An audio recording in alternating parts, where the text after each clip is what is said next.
बहुत सारी बातें हमने शागिर्दियत के बारे में सुनी, बहुत सी बातें बताई गई हमें कि हम किस तरह से मसीह के अच्छे शागिर्द बन सकते हैं, किस तरह से हम शागिर्दियत के अमल को लेकर चल सकते हैं। अरशाद आज़म जो है हमारा मेन टॉपिक रहा। अरशाद आज़म के बारे में हम सीखते रहे।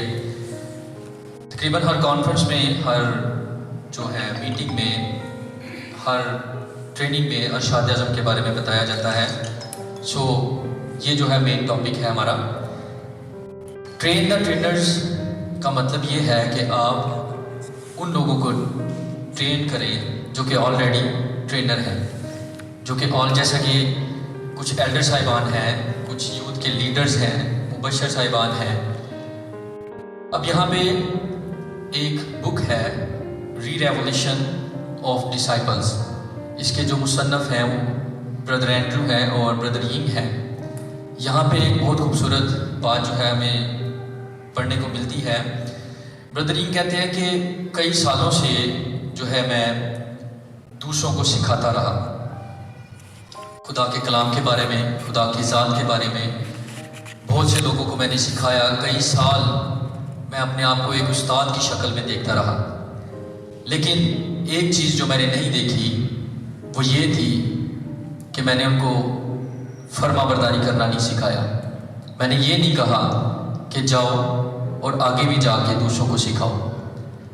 अरशाद आज़म के बारे में बात करें तो वहाँ पे हम देखते हैं कि हमें कुछ अहकामात मिलते हैं। 3 चीज़ें जो हम बड़े गौर से देखते हैं। पहला हुक्म है जाना का कि जाओ। दूसरा है कि सब कौमों को शागिर्द बनाओ, मेरे बारे में बताओ, उनको वो बातें बताओ जो मैंने तुमसे की। और जो तीसरी बात है वो ये है कि उनको मसीह में लेके आओ, नई ज़िंदगी में लेके आओ। ये तीनों चीज़ें हम बड़े गौर से सुनते भी हैं और कुछ लोग जो हैं इस पर अमल भी करते हैं, लेकिन जो चौथी चीज़ है उसको हम भूल जाते हैं। मोस्टली ऐसा होता है कि उसको हम या तो पीछे कर देते हैं, या जब हम उस चीज़ को छोड़ देते हैं तो वो जो एक सिलसिला चला हुआ होता है वो रुक जाता है। चौथी बात जो है वो है फर्माबरदारी की। तो जैसा कि मैंने आपको बताया कि ब्रदर यिंग कहते हैं कि कई साल मैंने दूसरे लोगों को सिखाया, मसीह के बारे में बताया, मसीही ज़िंदगी के बारे में बताया कि किस तरह से आप नई ज़िंदगी में आ सकते हैं, किस तरह से आप मसीह को कबूल कर सकते हैं। लेकिन एक चीज़ जो थी वो ये थी कि मैंने उनको फर्माबरदारी करना नहीं सिखाया। मैंने उनको ये नहीं बताया कि आप आगे चल के दूसरों को शागिर्द बनाएं, आप मल्टीप्लिकेशन करें, ताकि जो है और लोग भी जो है वो मसीहत में आ सकें, नई ज़िंदगी में आ सकें और मसीह को अपना निजात दहिंदा कबूल कर सकें। मेरी चीज़ों, यहाँ पे 3 हालतें हैं एक शागिर्द की, या कह लें कि एक आम इंसान की कह सकते हैं आप। 3 हालतें जो बयान की गई हैं, और ये जो हालतें बयान की गई हैं ये किसी शख्स ने बयान नहीं की, बल्कि खुदा के कलाम में भी ये मरकूम है। मुकाशफा में आप पढ़ सकते हैं कि खुदा कहता है कि मैं तुम्हारी सब बातों को जानता हूँ, सब कामों को जानता हूँ, कि तू ना सर्द है और ना गर्म, बल्कि नीम गर्म है। ये जो 3 हालतें हैं, अब आज हमने गौर करना है कि हम कौन सी हालत में हैं। क्या हम सर्द हैं, गर्म हैं, या नीम गर्म हैं? सर्द हालत जो है वो आप जानते हैं कि अगर हम दुनियावी तौर पर देखें तो एक मिसाल बनी हुई है।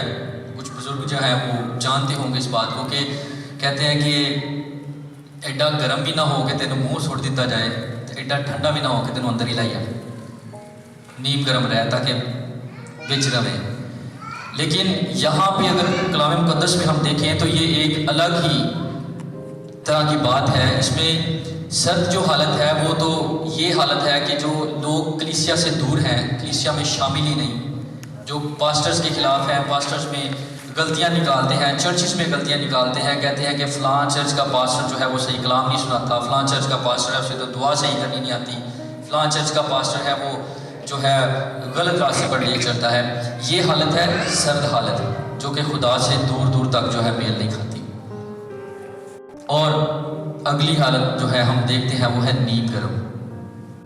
नीम गर्म लोग जो हैं वो क्या करते हैं कि साल के साल आपको चर्च में ज़रूर नज़र आएंगे, क्रिसमस पे, ईस्टर पे या कोई शुक्रगुजारी की इबादत होगी, वहाँ पे शायद आ जाएं। प्रॉपर देखिए आप कि वो माइट पॉसिबल कि वो हदिया जात भी देते हों, थायकी भी देते हों, लेकिन उनकी जो ज़िंदगी है वो डिवाइडेड होती है, वो 50-50 होते हैं। खुदा के साथ भी अपना जो है ताल्लुक़ रखना चाहते हैं और दुनियावी कामों में भी वो ख़ुद को जो है ना शामिल रखना चाहते हैं। और यकीन माने ये जो हालत है, नीम गर्मी की हालत, ये बड़ी ख़तरनाक हालत है, क्योंकि नीम गर्मी की जो हालत है खुदा ऐसे लोगों को मुर्दा कहता है, और मुर्दा हालत जो है वो आप सब जानते हैं कि किस तरह की होती है। ना तो इंसान नीम गर्मी की हालत में जिंदों में शामिल होता है और ना ही खुदा के लोगों में शामिल होता है, बल्कि वो उसकी जो हालत है वो मुर्दा हालत है।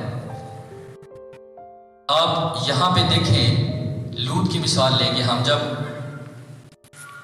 इब्राहिम के साथ निकला, जब जगह डिसाइड करने का मौका आया, तो इब्राहिम ने जो लूत को ऑफर की कि आप दोनों साइडों पे देख लो, जौन सी आपको जगह अच्छी लगती है अपने लिए वो आप चुन सकते हो।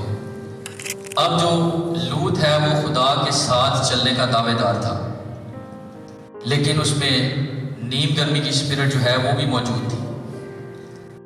जब उसने अपने एक साइड पे देखा तो उसने देखा कि यहाँ पे हर तरफ सब्ज़ा ही सब्ज़ा है, पानी है, झीलें हैं, बहुत खूबसूरत नज़र आ रहा है सब कुछ। और दूसरी तरफ देखा तो क्या देखता है कि इस साइड पे ज़्यादा सब्ज़ा भी नहीं, कुछ ज़मीन बंजर भी है, पानी की भी किल्लत है, लेकिन उसके बावजूद उसने क्या किया, उसने कहा कि मुझे जो है इस साइड वाली ज़मीन दे दे जो हरी भरी है, सरसब्ज़ है।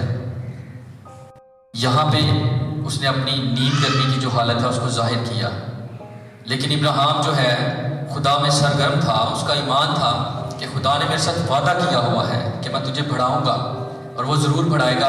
जब उसने देखा कि लूत ने जो है सरसब्ज़ हिस्सा चुन लिया, तो उसने क्या कहा कि ठीक है, तो ये रख ले, मैं इस साइड पे चला जाता हूँ। और जब वो दूसरी साइड पे गया तो मेरे अजीज़ों, बाइबल मुक़द्दस में हमें ये बात मिलती है, और बड़े ईमान के साथ हमें इस बात को देखना भी चाहिए कि खुदा ने जो है इब्राहिम को लूत से ज़्यादा दिया, ज़्यादा बढ़ाया, ज़्यादा बरकत दी, ज़्यादा बरकत से नवाजा। तो यहाँ पे जो हमें बात देखने को मिलती है कि जब हम खुदा के साथ सरगर्म होंगे, खुदा में हमारा ईमान पुख्ता होगा, तो यकीनन खुदा जो है हमें बरकत भी ज़्यादा देगा, ज़्यादा जो है बढ़ाएगा हमें। लेकिन हमें इस चीज़ की ज़रूरत है कि हमें नीम गर्मी की हालत से निकलने की ज़रूरत है, जो कि बहुत ही ख़तरनाक किस्म की हालत है, जो कि खुदा खुद कहता है कि मैं तुझे निकाल फेंकने को हूँ। मुकाशफा में लिखा हुआ है, ये पढ़ सकते हैं आप। और अगर हमें एक अच्छा शागिर्द बनना है, हमें खुदा के अहकामात की पैरवी करनी है, तो मेरे अजीज़ों हमें अपनी नीम गर्मी की हालत से बाहर आना पड़ेगा और हमें खुदा के साथ जो है सरगर्म रहना पड़ेगा, क्योंकि उसके वादे हैं कि जो उसके साथ सरगर्म रहता है, जो उसके साथ जो उसको अपनी ज़िंदगी सौंपता है, वो उसको बहुत सी बरकत से नवाजेगा। और जैसा कि मैंने बताया कि ब्रदर यीन की जो री-रेवलेशन ऑफ डिसाइपल्स जो बुक है, उसमें भी बहुत से चैप्टर ऐसे हैं जिनमें हमें ये मिलता है कि हम एक अच्छे शागिर्द किस तरह से बन सकते हैं। और इसमें जो सबसे ज़्यादा बात जिस पे एक कह लें कि जोर दिया गया है, जिस पे बहुत ही बड़ी ही बातों में समझाया गया है, बहुत ही जोर दिया गया है, वो ये है कि जब आप किसी दूसरे को शागिर्द बनाएं तो सबसे पहले जो है उसको इस चीज़ का भी बताएं कि आपने जाके दूसरों के साथ भी खुदा के कलाम को शेयर करना है। आगे चल के भी आपने दूसरों को शागिर्द बनाना है, तब ही आप एक कामयाब शागिर्द बन सकते हैं और आप जो है मसीह की जो ज़िंदगी है उसके बारे में दूसरों को सिखा सकते हैं और मसीहत को पूरी दुनिया में फैला सकते हैं। क्योंकि अरशाद आज़म जैसा कि साहब ने बताया कि यही लिखा है कि जाओ और सब कौमों को शागिर्द बनाओ। लेकिन जब हम खुद अपनी हद तक खुदा के कलाम को रखेंगे, अपने आप में ही खुद को एक अच्छा शागिर्द समझेंगे और ये कहेंगे कि बस मैं एज ए उस्ताद रहूं, दूसरों को सिर्फ बताता रहूं, आगे चल के ये जो है किसी और को न सिखा दे, तो मेरे अजीज़ों ऐसा बिल्कुल भी मुमकिन नहीं होगा कि हम मसीहत को फैला सकें। बल्कि हमें इस चीज़ पर गौर करना होगा और इस चीज़ को समझना होगा कि जब आप, जैसा कि बहन ने बताया कि ये भाई तारक की जो है शागिर्द हैं और यहाँ पे उनके सामने खड़े होकर इन्होंने आपके शागिर्दियत के बारे में बताया, तो क्या आप ये चीज़ नहीं सोच सकते कि भाई तारक कितने खुश होंगे? उनका जो है फूले नहीं समा रहे होंगे। खुशी का इजहार वो अपने तरीके से किस तरह करेंगे? अगर उनको दोबारा टाइम मिला तो शायद वो खुशी का इजहार करें, क्योंकि बताएं कि ये मेरी शागिर्द है जो बड़े ही लायक तौर से जिसने आपको बताया, शागिर्द के बारे में सिखाया, और आज ये शागिर्द है जो उनकी वो 17 बच्चों को जो है आगे मसीह का कलाम सिखा रही है, मसीहत के बारे में बता रही है। ये एक अच्छे शागिर्द की निशानी है और एक अच्छे उस्ताद की भी, कि वो सिर्फ जो है खुदा का कलाम जो है वो अपने तक महदूद नहीं रखता, बल्कि वो अपने शागिर्द को डिलीवर करता है और कहता है, ये हुक्म भी देता है कि जाओ, जैसा कि यीशु मसीह ने अपने शागिर्दों को दिया। जब उसने अपने शागिर्दों को सारी बरकत दे दी और फिर ये कहा कि जाओ और दूसरों को भी शागिर्द बनाओ। आज हमें इस बात पर गौर करने की ज़रूरत है कि हम किस हालत में हैं, कि हम नीम गर्म तो नहीं। अगर हम नीम गर्म हैं तो मेरे अजीज़ों में आपसे गुजारिश करूँगा कि सरगर्म हो जाए, क्योंकि नीम गर्मी की हालत जो है वो खुदा को पसंद नहीं, और खुदा में सरगर्म रहना ही हमारी बेहतरी और हमारी बढ़ोतरी है। आप सबका बहुत शुक्रिया।